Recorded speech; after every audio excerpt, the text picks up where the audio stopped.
Quand la femme sortit de la douche, elle découvrit une énorme tache de sang sur le tapis. Elle se figea instantanément, car quelques minutes auparavant, elle avait déjà trouvé une goutte de sang près du lavabo. Au début, Anna pensa que cela venait de la blessure causée par son piercing aux oreilles quelques jours plus tôt. Mais après vérification, elle découvrit qu'elle ne saignait absolument pas. À ce moment-là, elle n'y prêta pas beaucoup attention. Cependant, cette nouvelle tache de sang commença à la rendre inquiète, car elle partageait l'appartement avec 3 autres filles. Elle pensa que l'une d'elles avait accidentellement sali le tapis. Mais très vite, un événement encore plus étrange se produisit. Alors qu'elle se séchait les cheveux, elle découvrit une énorme quantité d'excréments dans les toilettes. Cela lui glaça le sang, car ses colocataires étaient toutes très propres et n'auraient jamais laissé la salle de bain dans cet état. À ce moment-là, une idée terrifiante traversa son esprit.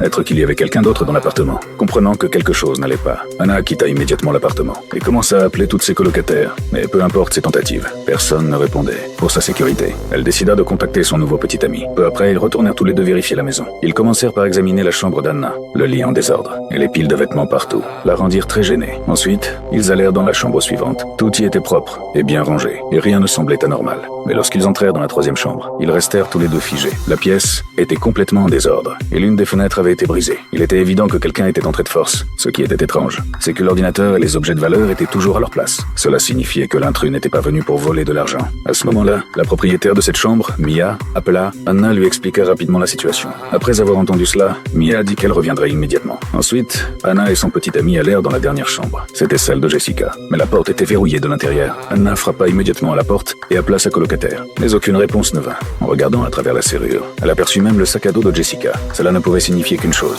Jessica était probablement encore à l'intérieur. Comprenant que la situation était inquiétante, Anna demanda à son petit ami d'enfoncer la porte. Mais après plusieurs tentatives, la porte ne bougea pas du tout. À ce moment-là, quelque chose d'encore plus étrange se produisit. Anna remarqua que les excréments dans les toilettes avaient disparu. Il était évident que pendant leur absence, quelqu'un avait tiré la chasse d'eau. Un frisson lui parcourut le dos, car cela signifiait qu'un inconnu pouvait encore être caché dans l'appartement. Son petit ami proposa d'appeler immédiatement la police. Mais à ce moment-là, 2 policiers apparurent devant la porte.